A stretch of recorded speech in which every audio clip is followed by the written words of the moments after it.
مسجد الحرام مکۃ المکرمہ اور مسجد النبوی مدینہ المنورہ سے خطبے کا اردو ترجمہ کے لیے ہمارے سوشل نیٹ ورک کو فالو کرنا نہ بھولیں اور اپنے دوست احباب کے ساتھ بھی ضرور شیئر کیجیے۔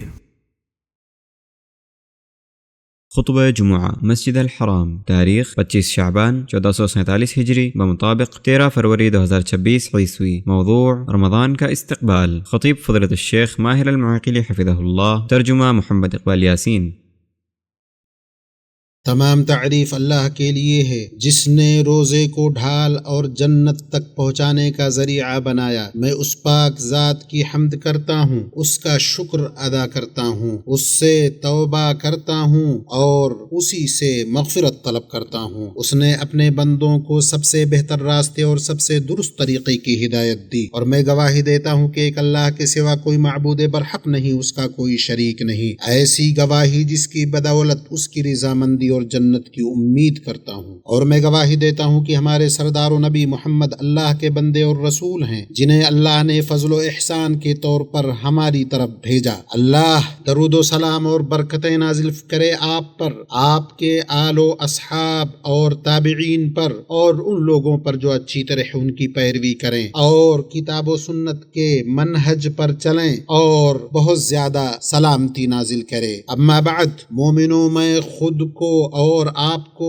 اللہ کے تقوی کی وصیت کرتا ہوں، کیونکہ تقوی ہی نجات اور سلامتی کا راستہ ہے اور کامیابی اور شرف کی راہ ہے۔ فرمان ربانی ہے، اے ایمان والو، اگر تم اللہ سے ڈرو گے تو وہ تمہارے لیے حق و باطل میں فرق کرنے کی صلاحیت پیدا کر دے گا اور تم سے تمہاری برائیاں دور کر دے گا اور تمہیں بخش دے گا، اور اللہ بڑے فضل والا ہے۔ امت مسلمہ، اللہ کی عظیم حکمت یہ رہی ہے کہ اس نے اپنی مخلوقات کے درمیان قدر و منزلت میں فرق رکھا ہے۔ چنانچہ اس نے راتوں، دنوں، مہینوں اور سالوں کو پیدا فرمایا، ان میں سے بعض کو زیادہ فضیلت دی اور انہیں عمل میں اضافے کا موسم بنایا۔ یقیناً ہمارے سامنے ایک بابرکت مہینہ ہے جس میں اللہ تعالی نے اپنی کتاب نازل فرمائی، ہم پر اس کے روزے فرض کیے اور روزے کا سب سے بڑا مقصد تقوی کے حصول کو قرار دیا۔ فرمان ربانی ہے، اے ایمان والو، تم پر روزے فرض کیے گئے ہیں جس طرح تم سے پہلے لوگوں پر فرض کیے گئے تھے، تاکہ تم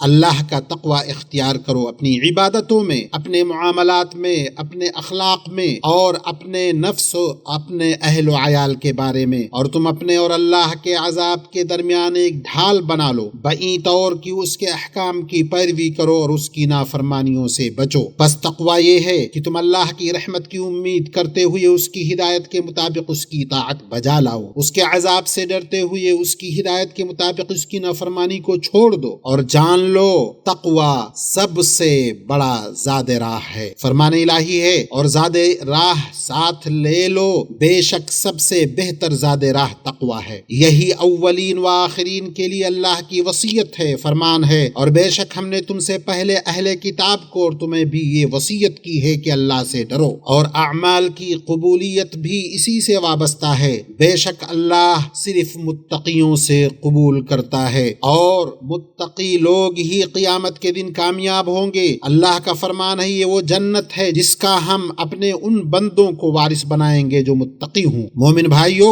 روزے کے مقاصد اور فضائل میں سے یہ ہے کہ روزہ سے اللہ کے لیے اخلاص پیدا ہوتا ہے۔ روزے میں صبر بھی ہے، اور صبر کرنے والوں کو بے حساب و کتاب اجر دیا جائے گا۔ اور روزہ دار نے جب اللہ کی خاطر اپنا کھانا پینا خواہشات کو ترک کیا تو اللہ نے اس کو اس سے بہتر بدلے سے نوازا۔ چنانچہ رب کریم عز و جل کے سوا کسی کو اس کے روزے کی نیکیوں کا اندازہ نہیں۔ مسند امام احمد میں روایت ہے کہ نبی صلی اللہ علیہ وسلم نے فرمایا، انسان کے ہر عمل کا ثواب بڑھا دیا جاتا ہے، نیکی 10 گنا سے لے کر 700 گنا تک بڑھا دی جاتی ہے۔ اللہ چاہے تو اس سے بھی زیادہ بڑھا دیتا ہے۔ اللہ فرماتا ہے، سوائے روزے کے، کیونکہ یہ میرے لیے ہے اور میں ہی اس کا بدلہ دوں گا۔ اس نے صرف میرے لیے اپنا کھانا پینا اور خواہشات کو ترک کر دیا۔ اللہ تعالیٰ نے روزہ داروں کے لیے جنت میں ایک خاص دروازہ بنایا جس سے صرف وہی داخل ہوں گے جو روزہ دار ہیں، اور روزہ دار کے لیے 2 خوشیاں ہیں، ایک خوشی افطار کے وقت دوسری خوشی اپنے رب سے ملاقات کے وقت۔ کہہ دو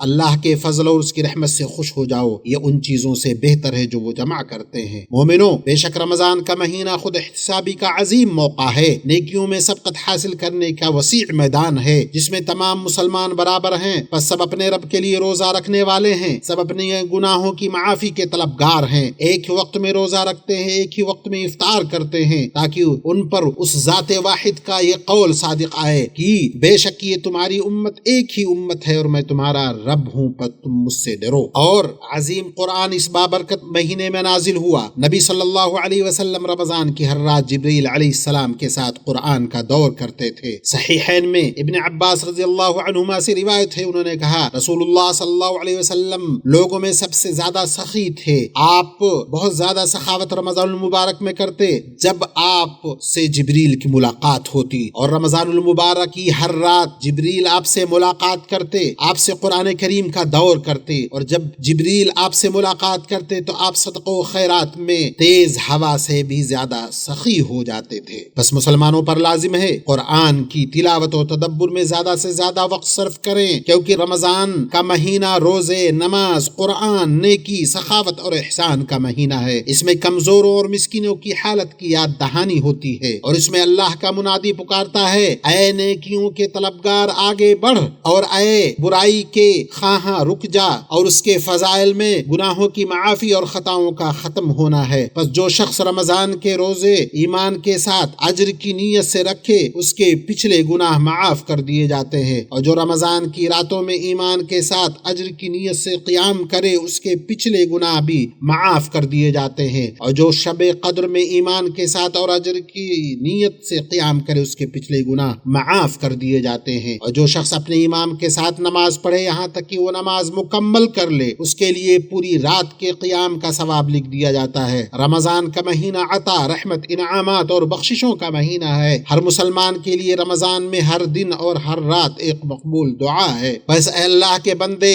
کریم کی سخاوت مانگ، رحمان کی رحمت کو طلب کر، کیونکہ وہاب کے خزانے کبھی ختم ہونے والے نہیں۔ سب سے بڑا عاجز وہ ہے جو رب العالمین سے مانگنے اور دعا کرنے میں عاجز رہ جائے۔ اسی لیے نبی کریم صلی اللہ علیہ وسلم جب رمضان کا مہینہ آتا تو اس کی آمد کی خوشی میں اپنے صحابہ کرام کو خوشخبری اور بشارت دیتے تھے۔ ابو ہریرہ رضی اللہ عنہ سے روایت ہے کہ رسول اللہ صلی اللہ علیہ وسلم اپنے صحابہ کو خوشخبری دیتے ہوئے فرمایا کرتے تھے تمہارے پاس رمضان کا بابرکت مہینہ آ گیا ہے، اللہ نے تم پر اس کے روزے فرض کیے ہیں، اس میں جنت کے دروازے کھول دیے جاتے ہیں، جہنم کے دروازے بند کر دیے جاتے ہیں اور شیاطین کو جکڑ دیا جاتا ہے۔ اس میں ایک ایسی رات ہے جو 1000 مہینوں سے بہتر ہے، جو اس کی بھلائی سے محروم رہ گیا حقیقت میں وہ محروم رہ گیا۔ اللہ کے بندو عمل کرو، کیونکہ ایام زندگی کے اعمال نامے ہیں، خوش نصیب وہ ہے جو بہترین اعمال کر کے انہیں غنیمت جانے۔ درستگی اور درمیانہ روی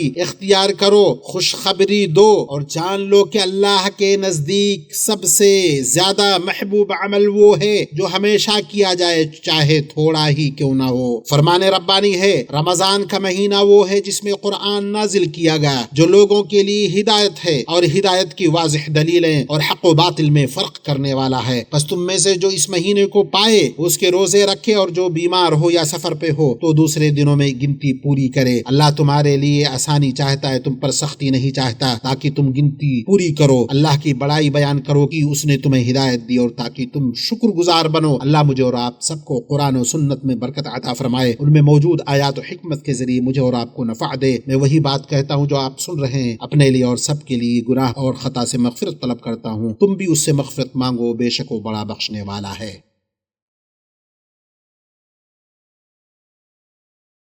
ہر طرح کی تعریف اللہ کے لیے ہے جس نے متقیوں کو اجر و ثواب کا وعدہ متقیوں سے کیا، اور میں گواہی دیتا ہوں کہ ایک اللہ کے سوا کوئی معبود نہیں، اس کا کوئی شریک نہیں۔ اس نے اس شخص کے لیے مغفرت لکھ دی جو ایمان کے ساتھ اور اجر کی نیت سے رمضان کے روزے رکھے اور اس کی راتوں میں قیام کرے۔ میں گواہی دیتا ہوں کہ ہمارے سردار و نبی محمد صلی اللہ علیہ وسلم اللہ کے بندے، اس کے رسول ہیں۔ اللہ تعالیٰ نے انہیں گواہ خوشخبری دینے والا، ڈرانے والا بنا کر بھیجا اور اللہ کے حکم سے اس کی طرف بلانے والا روشن چراغ بنا کر مبعوث فرمایا۔ اللہ تعالیٰ ان پر، ان کے آل و اصحاب پر، تابعین پر، ان سب پر جو قیامت تک نیکی کے ساتھ ان کی پیروی کریں، درود و سلام اور بہت زیادہ سلامتی نازل کرے۔ اما بعد، مومنو، بے شک روزہ نفسوں کی پاکیزگی، ان کی تربیت، تقوی اور اس کے ثمرات کے حصول کے لیے مشروع کیا گیا۔ یہ انسان کو اچھے اوصاف اپنانے، برائیوں سے دور رہنے پر ابھارتا ہے۔ روزہ دار کو فحش باتوں اور گناہوں سے روکتا ہے۔ صحیحین میں روایت ہے کہ رسول اللہ صلی اللہ علیہ وسلم نے فرمایا، روزہ ڈھال ہے، پس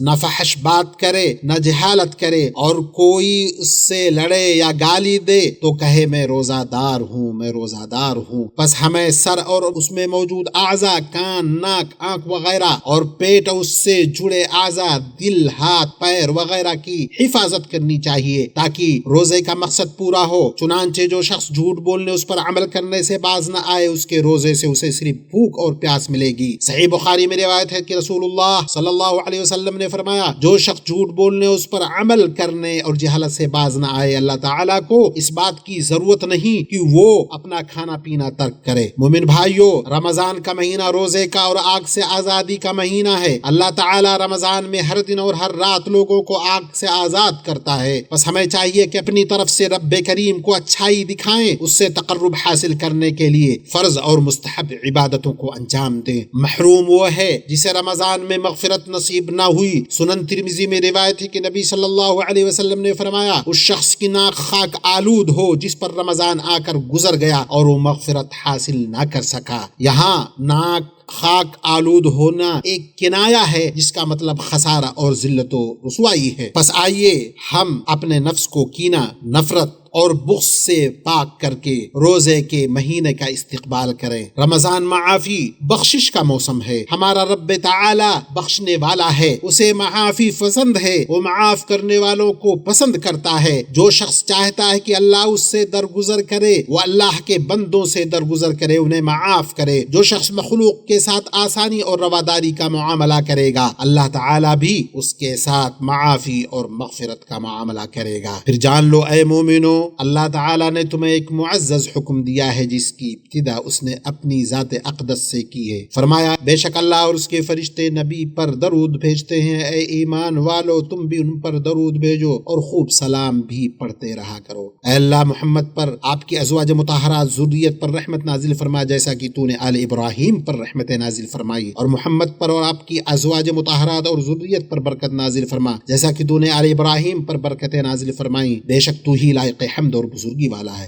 اے اللہ، خلفائے راشدین ابو بکر، عمر، عثمان و علی سے، تمام صحابہ کرام، تابعین سے، ان کے نقش قدم پر قیامت تک چلنے والوں سے راضی ہو جا، اور ہم سے بھی راضی ہو جا اپنے فضل و کرم اور جود و سخا سے، اے ارحم الراحمین۔ اے اللہ، اسلام اور مسلمانوں کو غلبہ عطا فرما، اس ملک کو امن، سکون، خوشحالی اور فراوانی والا بنا دے، اور تمام مسلم ممالک کو بھی۔ اے اللہ، ہمیں ہمارے وطن میں مامون کر دے، ہمارے سربراہان و حکام کی اصلاح فرما دے، ہمارے سربراہ اور حاکم کی حق سے تائید فرما۔ اے اللہ، ہمارے سربراہ، حاکم، خادم حرمین شریفین اور ان کے ولی عہد کو ایسے امور کی توفیق دے جن میں اسلام کی سربلندی اور رعایا کی بھلائی ہو۔ اے اللہ، ہمارے دین، قیادت اور امن کی حفاظت فرما۔ اے اللہ، ہمارے سیکورٹی اہلکاروں اور سرحدوں کے محافظین کو توفیق یاب کر۔ اے اللہ، فلسطین میں ہمارے بھائیوں کے لیے امن و امان، استحکام اور اطمینان و سکون مہیا کر دے، ان کا حامی و ناصر، معین و مددگار بن جا۔ اے اللہ، مسجد اقصی کی حفاظت فرما، اسے روز قیامت تک سربلند رکھ۔ اے اللہ، مسلمانوں کے غم دور فرما، پریشان حالوں کی مشکلیں آسان فرما، قرض داروں کے قرض ادا فرما، ہمارے مریضوں اور تمام مسلمانوں کے مریضوں کو شفا عطا فرما۔ اے اللہ، میرے دین کو درست کر دے جو میرے لیے ہر کام کے تحفظ کا ذریعہ ہے، میری دنیا کو درست کر دے جس میں میری گزر بسر ہے۔ اے اللہ، میرے